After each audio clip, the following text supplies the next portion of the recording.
Hello bachcho, let's read the question. So the question here is match the parts of gynoecium given in column 1 with their definition given in column 2. Choose the correct combination from the options given below.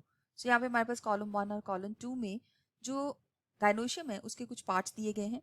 हम देखते हैं ये जो gynoecium का कौन सा part यहाँ पे दिया गया है, ये है megasporangium जिसको हम ovule भी बोलते हैं.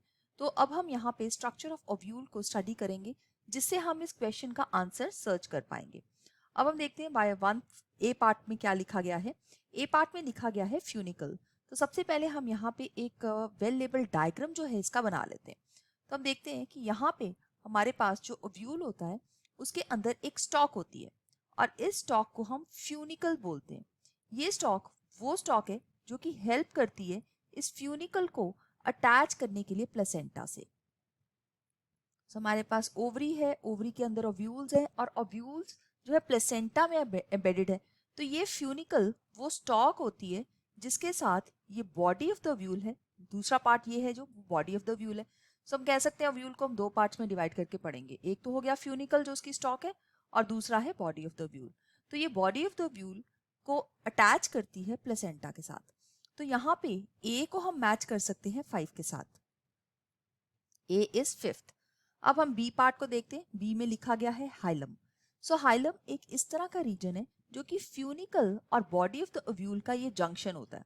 सो इसके जंक्शन को हम यहाँ पे हाइलम बोलते हैं. सो हाइलम एक स्कार की तरह सीड के अंदर भी हमें दिखता है. सो यहाँ पे इसको कह सकते हैं region where the body of the ovule fuses with the funicle. So B को हम मैच कर सकते हैं 4th के साथ. Now the next one is the integument. Integuments यहाँ पे हमने बनाई है. ओव्यूल एक इंटेग्यूमेंटेड मेगास्पोरेंजियम होता है क्योंकि इसके अंदर दो इंटेग्यूमेंट्स होती हैं. दो इंटेग्यूमेंट्स प्रोटेक्टिव कवरिंग है जिसके अंदर न्यूसेलस होता है. सो यहाँ पे हम देखेंगे ये वाली इंटेग्यूमेंट जो बनाई है ये है आउटर इंटेग्यूमेंट और ये इनर वाली लेयर जो बनाई है ये है इनर इंटेग्यूमेंट. जबकि ये जो एरिया है यहाँ पे इंटेग्यूमेंट से जो मिसिंग है, राइट.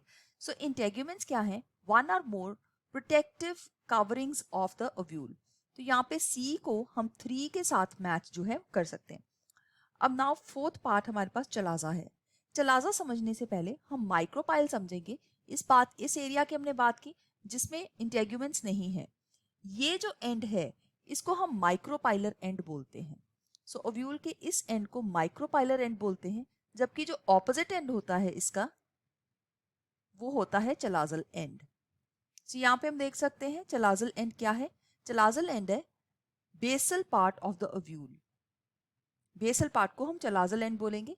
ये डी पार्ट को हम सेकेंड के साथ जो है वो मैच कर सकते हैं.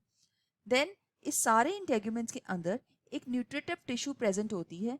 तो यहाँ पे this is full of nutritive tissue और इस न्यूट्रिटिव टिश्यू का जो नाम है वो है न्यूसेलस. अब यहाँ पे प्रेजेंट सारे स्ट्रक्चर्स स्पोरोफाइट के स्ट्रक्चर्स हैं, सभी डिप्लॉयड सेल्स हैं. इसी न्यूसेलस से डिफरेंशिएशन होने से बनेगा मेगास्पोर मदर सेल. सो ये डिफरेंशिएट होके मेगास्पोर मदर सेल बनाएगा जिसकी वजह से न्यूसेलस के अंदर एक एम्ब्रियो सैक डेवलप होता है जो कि फीमेल गेमेटोफाइट है. तो यहाँ पे हम ई पार्ट को मैच कर सकते हैं 1 से. Mass of cells within the ovule with more food. So यहाँ पे 1 के साथ इसको मैच कर सकते हैं. तो इसी केस में हम देखते हैं कि जो हमारा बिल्कुल सही आंसर हमारा बन जाता है वो है second part. That means B part is the right answer for this question. बाकी ऑप्शंस को हम यहाँ पे रॉन्ग मार्क कर सकते हैं. So let's highlight this answer of ours, B part. So I hope you have understood it well. All the best. Thank you.